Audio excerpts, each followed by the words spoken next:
Ya. Nah, Ya. Mas Tunjung, Iya. ini pertanyaan dari Cak Nut. Ini pertanyaan cukup menarik. Wah, Mas, hidup Menggelitik. menggelitik ya. Mas, hidup ini sebenarnya real apa ilusi? hidup ini real apa ilusi? Karek kowe gitu ya, tergantung kamu. Ya itu tergantung kamu gitu loh ya, karena itu juga paradigmamu ya. Kalau real atau ilusi ya terserah. Wong ilusi itu juga kebenaran toh, benar-benar ilusi kan gitu. Kebohongan itu juga kebenaran, benar-benar bohong ya, repot gue. Itu juga real gitu loh. Ilusi yang real. Berarti kamu berangkat dari pikiran dikotomi ya, iya gue. Padahal sesuatu tidak terpisah, bagian dari satu yang satu itu gitu ya. Jadi jangan oyok-oyokan bener dan palsu, wes dijalani saja. Nah, caranya itu ditangani, dipraktekkan agar yang palsu itu menjadi lebur dengan yang dianggap benar tadi. Karena semuanya itu juga berada dalam penganggapan-penganggapan kita. Kira-kira begitu. Memang kita kasih tahu bahwa sesuatu yang palsu itu akan memiliki konsekuensi A, B, C, D, E. Kalau yang benar A, B, C, D, E. Kira-kira begitu saja. Jadi kita itu cuma turut andil menjadi pelaku proses evolusi sebenarnya gitu aja. Mau dibikin secara senatural mungkin atau benar-benar kita ikut berpartisipasi untuk benar-benar bagaimana bisa mengelola proses evolusi ini. Karena kita nyatanya juga bagian dari partisipan dari kemahadahsyatan dan kemahahadiran itu sendiri. Kira-kira gitu aja, Mas. Kunci untuk bisa mendorong apa tadi? Mendorong meningkatnya kesadaran untuk mencapai pencerahan. Kuncinya adalah kamu punya niat dan tekad saja. Kira-kira itu. Setelah ada niat dan tekad, kamu akan berupaya untuk melakukan kelanjutan dari niat tekad itu. Kalau hanya niat, tidak ada tekad juga tidak akan terjadi.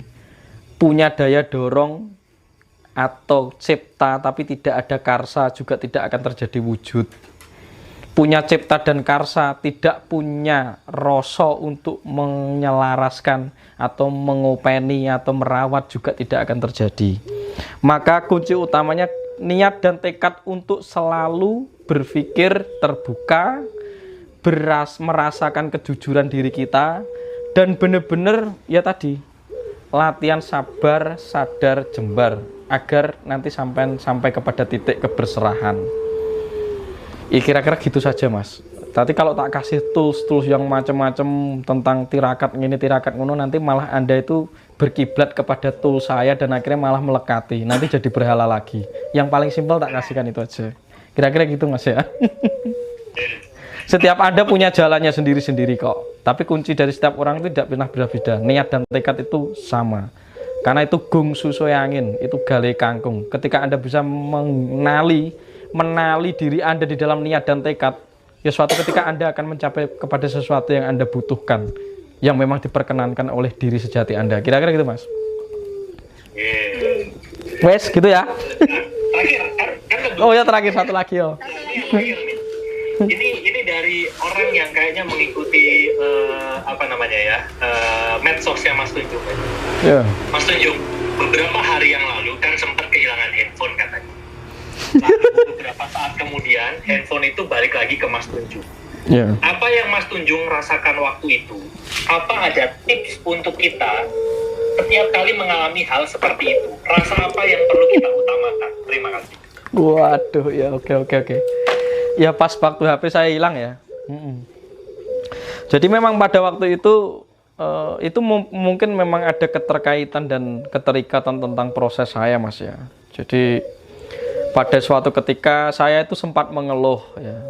Karena semenjak diviralkan oleh Mas Hendra di Ngaji Roso ini memang tidak menutup kemungkinan itu setiap hari yang japri saya itu beratus-ratusan, bahkan di inbox, bahkan di Facebook, di Instagram, sama di WA gitu kan. Akhirnya sudah saya mulai mematikan WA saya tidak pegang WA, saya kasihkan kepada Mbak Putu sama ini ya IO saya Mbak Putu sama Pak Sodik gitu ya. Karena saya butuh bantuan dan memang saya ini ya juga manusia biasa.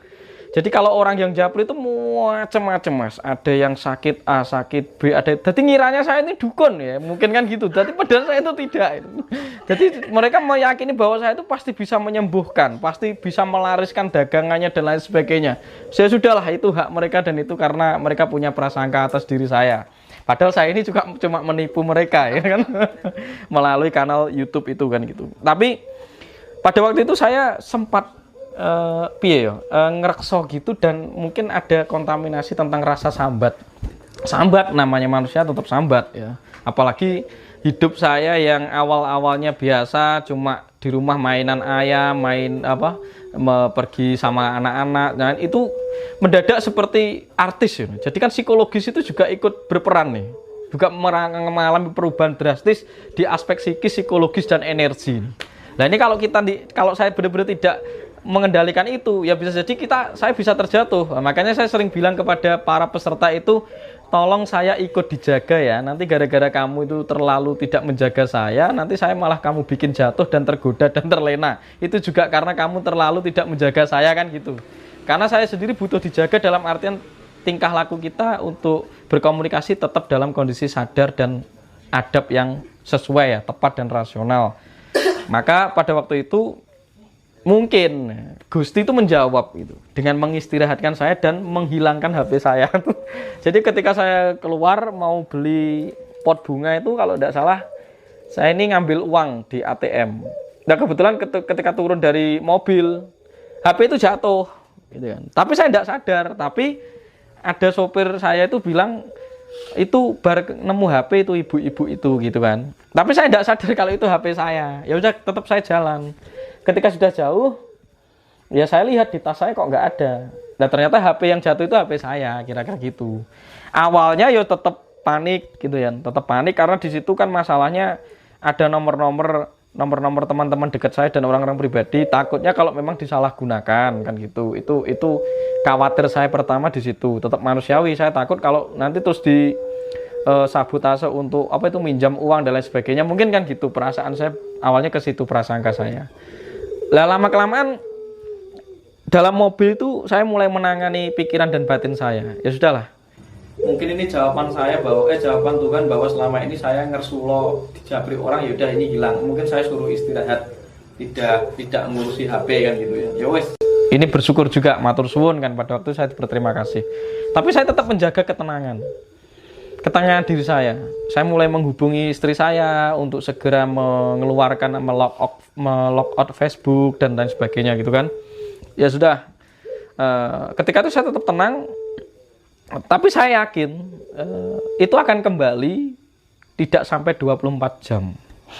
Karena dengan saya ketika menjaga ketenangan dan tetap berpasrah, tetap saya membeli pot dan lain sebagainya itu saya jaga dalam mental tidak was-was. Saya jaga dalam mental yang sudah tak loske lah. Itu berarti kan saya memasrahkan. Pikirku nanti kalau enggak, yus aku ben ditukokne Mas Hendra lagi lah. HP ini nek ben ditukokne lagi gitu kan. Wes aku Mas pasrah. Memang ini mungkin cara Tuhan memerdekakan saya.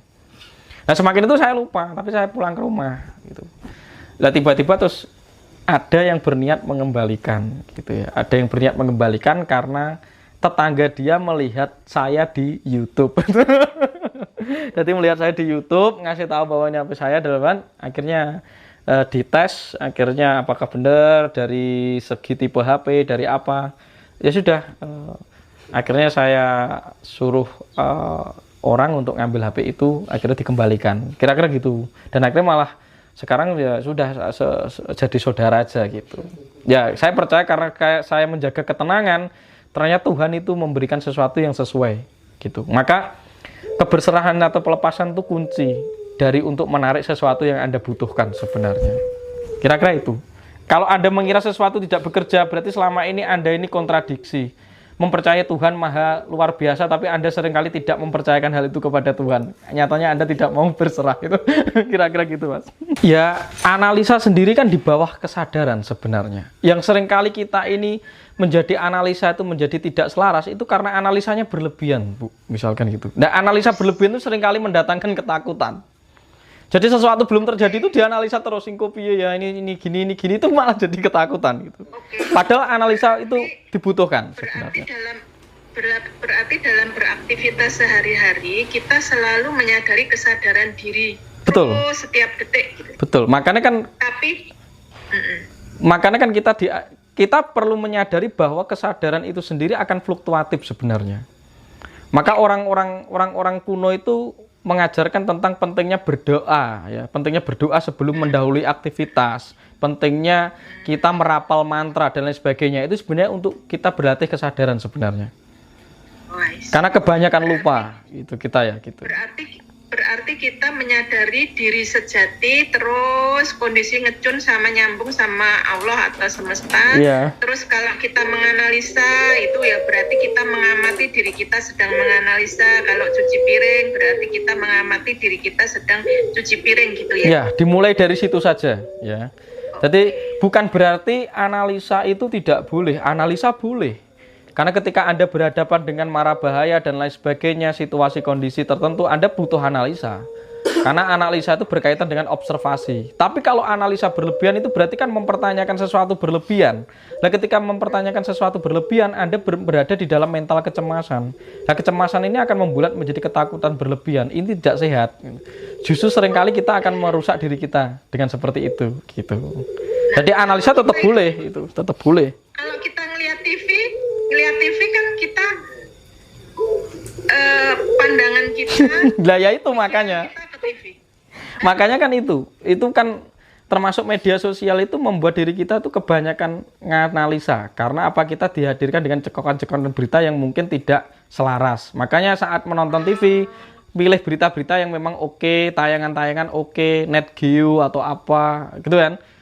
Ya sekarang kan kita memang dilatih untuk bagaimana kita itu pasif melihat drama-drama yang melo, melihat apa, ya mungkin itu akan membawa nilai-nilai dampak kehidupan, tapi seringkali kita terkontaminasi oleh kemeloan dari film-film yang ditayangkan, dan itu tidak sehat. Lebih baik malah kita nggak terlalu ngelihat. Bukan tidak terlalu melihat, tapi lebih memilah mana yang pas dan sesuai untuk Anda. Misal kalau Anda masih mau melihat film melo ya boleh, tapi dalam rentan waktunya yang tetap harus dipilah waktunya, tidak terus-menerus secara berkala gitu. Tetap memilih sebagai dalam tanda kutip hiburan gitu. Kira-kira hiburan gitu. Oke, baik. Terima kasih. Gitu ya. Wah, ini kalau lanjut terus nanti sampai subuh ini, Mas. Oke, Mas Tunjung, penutup terakhir. Monggo silakan Mas Tunjung, doa atau kata terakhir di Zoom ini ya, kata terakhir di Zoom ini, jangan kata terakhir nanti. Siap. Monggo Mas Tunjung, waktu dan tempat dipersilakan. Iya, silahkan semua saudara-saudara.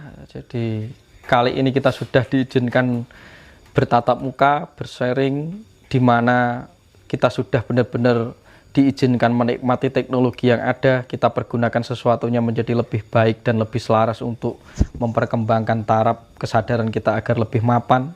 Semoga Anda yang ada di sana dan dimanapun nyatanya bisa terkoneksi melalui medan batin, melalui proyeksi hati, melalui wawasan pengetahuan yang memang malam ini diizinkan oleh Tuhan semesta alam untuk diurai dan diburai di dalam diri kita.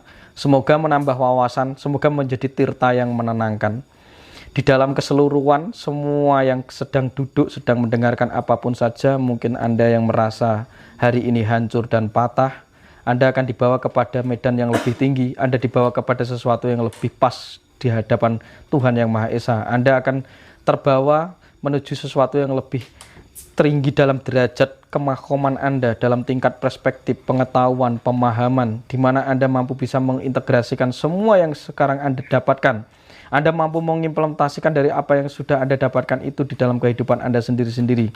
Sekarang kembali kepada rumah yang ada di dalam diri Anda. Rumah itu duduk di dalam asana hati Anda sendiri. Di dalam hati yang begitu jernih, air itu mengalir begitu drastis. Tidak perlu Anda ketakutan dengan apapun saja, karena ketakutan itu hanya menemani Anda untuk berjalan menjadi manusia yang lumrah dan wajar.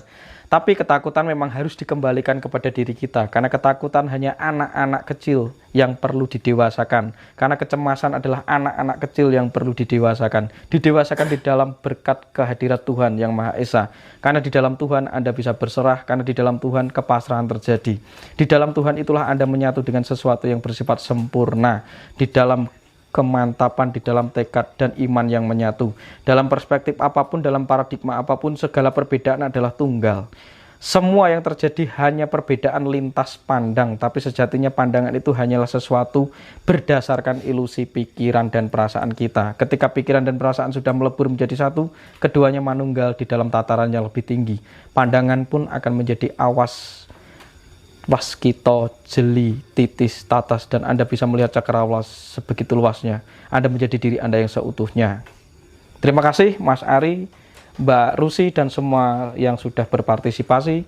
Semoga panjenengan semua dan saya tetap bersinergi di dalam kehidupan ini sampai mungkin nanti dilahirkan kembali bertemu untuk proses membangun peradaban yang lebih selaras. Kasembadan Rahayu Sagung Dumadi. Matur suwun, kira-kira begitu Mas. Ya, tak kembalikan ke panjenengan. Terima kasih banyak. Terima kasih Mas Tunjung atas waktunya dan banyak hal yang diberikan ke kita semua. Dan semoga teman-teman apa yang pertemuan kita secara online pada malam hari ini bisa berdampak positif buat kehidupan kita gitu ya. Dan sekali lagi terima kasih Mas Tunjung dan terima kasih Bapak Ibu dan teman-teman sekalian.